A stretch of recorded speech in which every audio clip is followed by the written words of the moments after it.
Question number 65 क्या है? Consider the two parabola P1 y equal to x square plus alpha, P2 x equal to Y square plus alpha, जहाँ alpha की value greater than 0 है।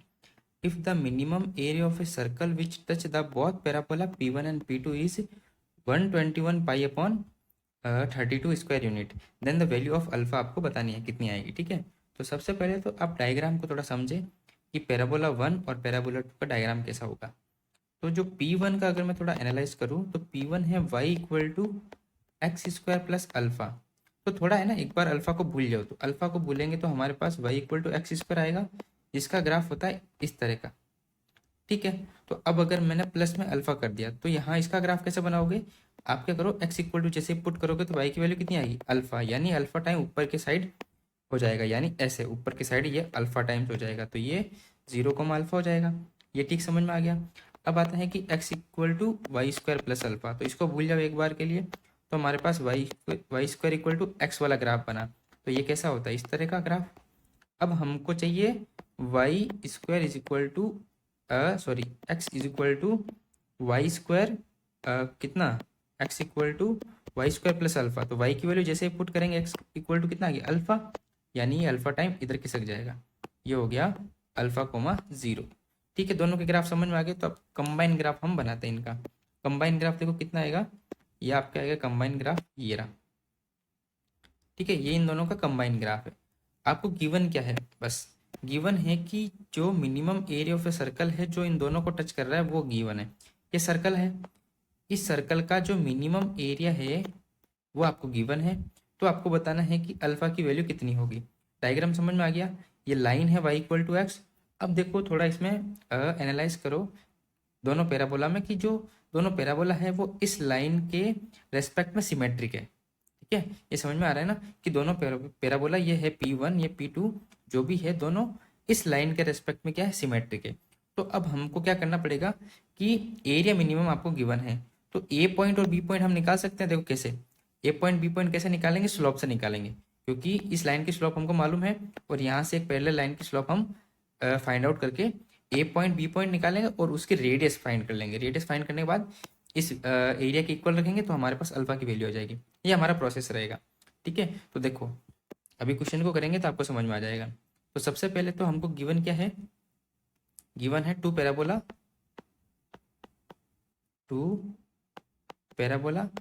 P1 क्या given है?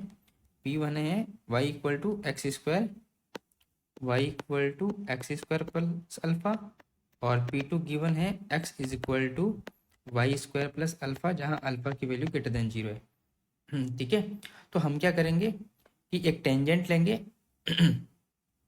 जो कि point A से पास आउट हो रही है। ठीक है, तो tangent at A is parallel to y equal to x. एक टेंजेंट लेते हैं हम जो कि इस लाइन के तो पैरेलल हो और ए पॉइंट से पास आउट हो। तो अब देखो अगर ये पैरेलल है तो इस देखो ये टेंजेंट है किस पर? पैराबोला P1 पर है। ठीक है, P1 ही है ना ये। हाँ, तो इस पर है ना, तो कैसे निकालेंगे? हम क्या करेंगे, dy बाई डी निकाल लेंगे। ये तो होती है टेंजेंट की जो स्लॉप, तो ये इक्वल टू हो जाएगा 2x। और यही आपको गिवन है स्लॉप किसके बराबर? 1 के बराबर। 1 कैसे? क्योंकि इस लाइन की स्लॉप कितनी है? इस लाइन की स्लॉप कितनी है? इस लाइन की स्लॉप 1 है, इसीलिए 1 के इक्वल। तो यहाँ से x की वैल्यू कितनी आ गई? 1/2। एक्स की वैल्यू कितनी आ गई? 1/2। अब एक्स की वैल्यू हम क्या करेंगे, इसमें वैल्यू पुट करेंगे P1 में, तो पुट इन P1। तो हमारे पास वैल्यू कितनी आएगी? y की वैल्यू कितनी आएगी? 1/4 प्लस अल्फा, यानी कि ए पॉइंट आ गया। तो ए पॉइंट कितना आ गया? 1/2 और 1/4 प्लस अल्फा। ये चीज़ समझ में आ गई। अब हम क्या करेंगे, सेम टू सेम ऐसे ही हम एक टेंजेंट लेंगे, tangent at B is parallel to y equal to x. इसकी स्लॉप कितनी है? इसकी स्लॉप है 1। और अब हम जो हमारे पास कर्व है x equal to Y square plus alpha, यहाँ से स्लॉप निकालेंगे। एक्स का डेरिवेटिव 1, ये हो गया 2y dy/dx, यानी कि dy/dx is equal to 1/2y। dy/dx की वैल्यू कितनी है? 1। 1 क्यों? क्योंकि इसकी स्लॉप स्लोप होती है ना, वही एक्चुअल में dy बाई dx होती है, ठीक है। स्लोप को m से भी डिनोट करते हैं, टेन थीटा से भी डिनोट करते हैं, जब थीटा का एंगल गिवन हो। जब कर्व गिवन हो तो हम dy बाई dx निकालते हैं ना, ये प्रोसेस आपको आना चाहिए। 1/2y, तो यहाँ से y की वैल्यू आ जाएगी 1/2। जैसे ही y की वैल्यू आ गई, ये हम कहाँ पुट करेंगे, P2 में, पुट इन P2। तो हमारे पास वैल्यू कितनी आएगी, देखो x इक्वल टू कितना था, वाई स्क्वायर प्लस अल्फा था ना, x equal to 1/4 plus alpha. तो पॉइंट कितना आ गए, तो पॉइंट बी ये आ जाएंगे 1/4 प्लस अल्फा कोमा 1/2।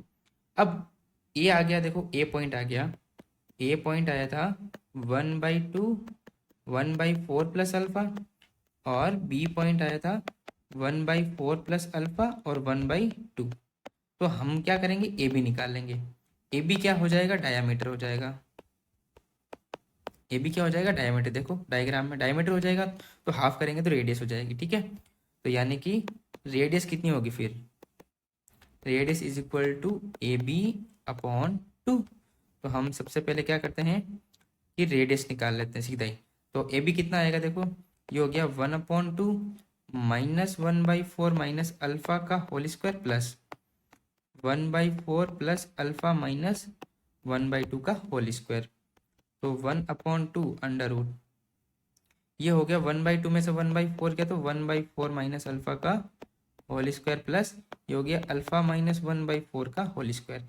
अगर आप ध्यान से देखो, ये और ये वैल्यू सेम ही है, क्यों, क्योंकि स्क्वायर लगा है, तो आगे पीछे रहने से कोई फर्क नहीं पड़ेगा। तो हम इसको लिख सकते हैं 2 इंटू 1/4 माइनस अल्फा का होल स्क्वायर। तो जैसे ही 2 बाहर आएगा तो रूट में हो जाएगा, तो 1/√2, और बचा कितना 1/4 माइनस अल्फा। ये आपके रेडियस आ गई। और एरिया ऑफ गिवन है आपको, एरिया ऑफ सर्कल, क्योंकि सर्कल का एरिया मिनिमम गिवन है ना, कितना 121 पाई अपॉन 32। और एरिया ऑफ सर्कल होता है pi into r square is equal to 121 pi over 32। तो यहाँ से वैल्यू कितनी आएगी, यहाँ से वैल्यू आएगी पाई, आर की वैल्यू 1/4 माइनस अल्फा का होल स्क्वायर डिवाइड में 2 is equal to 121 pi upon 32। तो 2 से 32 कैंसिल, पाई से पाई कैंसिल, तो 1/4 माइनस अल्फा का whole square is equal to ये हो जाएगा 121/16। और जैसे ही स्क्वायर हटाओगे तो 1/4 माइनस अल्फा का mod is equal to under root में जाएगा ना ये, तो 121 का अंडर रूट कितना होता है 11, और इसका अंडर रूट होता है 4। तो अब कितना हो जाएगा 1/4 minus alpha is equal to 11/4, या ठीक है। तो इसको आप कैसे लिख सकते हो, प्लस माइनस लगा लो दोनों में ना, क्योंकि प्लस माइनस जरूरी है। तो ये हो जाएगा 1/4 minus alpha equal to 11/4 and 1/4 minus alpha equal to minus 11/4। तो यहाँ से वैल्यू कितनी आएगी, यहाँ से आएगी आपके पास 1/4 माइनस 11/4, और सेकंड केस में आएगी अल्फा इक्वल टू ये हो जाएगा 1/4 प्लस 11/4। तो यहाँ आप देखो अल्फा जो है लेस देन 0 आ रहा है, जो कि केस हमको लेना नहीं है। यहाँ से अल्फा की वैल्यू आ रही है 12/4, यानी अल्फा इज इक्वल टू 3। तो अल्फा इक्वल टू 3 के लिए हमारे पास क्या होगा, एरिया मिनिमम होगा। तो ऑप्शन नंबर कौन सा करेक्ट हो जाएगा, option number C is correct.